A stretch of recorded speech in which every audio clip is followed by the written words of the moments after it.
said, "Here I am." "Do not come any closer," God said. "Take off your sandals, for the place where you are standing is holy ground."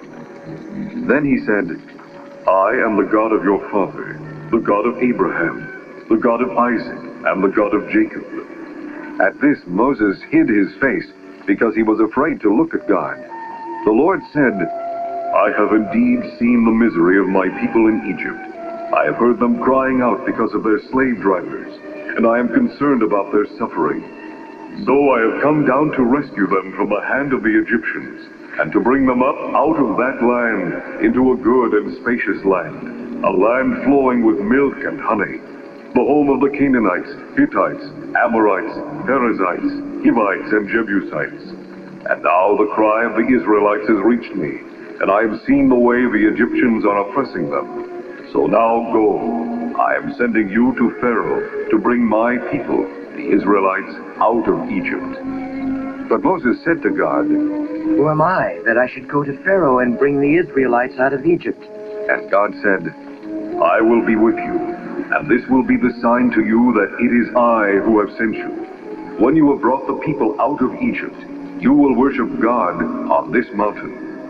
Moses said to God, "Suppose I go to the Israelites and say to them, 'The God of your fathers has sent me to you,' and they ask me, 'What is his name?' Then what shall I tell them?" God said to Moses, "I am who I am. This is what you are to say to the Israelites. I am has sent me to you." God also said to Moses, "Say to the Israelites, 'The Lord, the God of your fathers, the God of Abraham, the God of Isaac, and the God of Jacob, has sent me to you.' This is my name forever, the name by which I am to be remembered from generation to generation. Go, assemble the elders of Israel and say to them, 'The Lord, the God of your fathers, the God of Abraham, Isaac, and Jacob, appeared to me and said, I have watched over you and have seen what has been done to you in Egypt. And I have promised to bring you up out of your misery in Egypt into the land of the Canaanites, Hittites, Amorites, Perizzites, Hivites, and Jebusites, a land flowing with milk and honey. The elders of Israel will listen to you. Then you and the elders are to go to the king of Egypt and say to him, 'The Lord, the God of the Hebrews, has met with us. Let us take a 3-day journey into the desert to offer sacrifices to the Lord our God.' But I know that the king of Egypt will not let you go unless a mighty hand compels him. So I will stretch out my hand and strike the Egyptians with all the wonders that I will perform among them. After that, he will let you go. And I will make the Egyptians favorably disposed toward this people, so that when you leave, you will not go empty-handed. Every woman is to ask her neighbor and any woman living in her house for articles of silver and gold and for clothing, which you will put on your sons and daughters. And so you will plunder the Egyptians." Chapter 4. Moses answered, "What if they do not believe me or listen to me and say, 'The Lord did not appear to you'?" Then the Lord said to him, "What is that in your hand?" "A staff," he replied.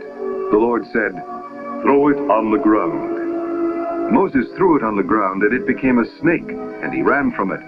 Then the Lord said to him, "Reach out your hand and take it by the tail."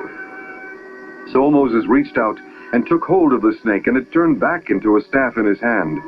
"This," said the Lord, "is so that they may believe that the Lord, the God of their fathers, the God of Abraham, the God of Isaac, and the God of Jacob has appeared to you."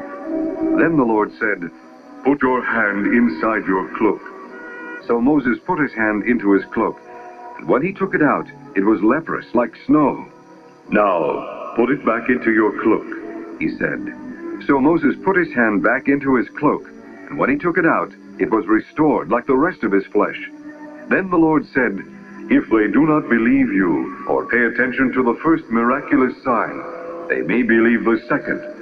But if they do not believe these 2 signs or listen to you, take some water from the Nile and pour it on the dry ground. The water you take from the river will become blood on the ground."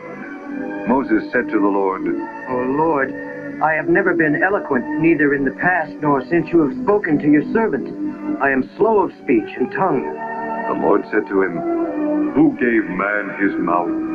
Who makes him deaf or dumb? Who gives him sight or makes him blind? Is it not I, the Lord? Now go, I will help you speak and will teach you what to say." But Moses said, O Lord, please send someone else to do it. Then the Lord's anger burned against Moses, and he said, "What about your brother Aaron the Levite? I know he can speak well. He is already on his way to meet you, and his heart will be glad when he sees you. You shall speak to him and put words in his mouth. I will help both of you speak and will teach you what to do. He will speak to the people for you, and it will be as if he were your mouth and as if you were God to him. But take this staff in your hand so you can perform miraculous signs with it." Then Moses went back to Jethro, his father-in-law, and said to him, Let me go back to my own people in Egypt to see if any of them are still alive. Jethro said, Go, and I wish you well.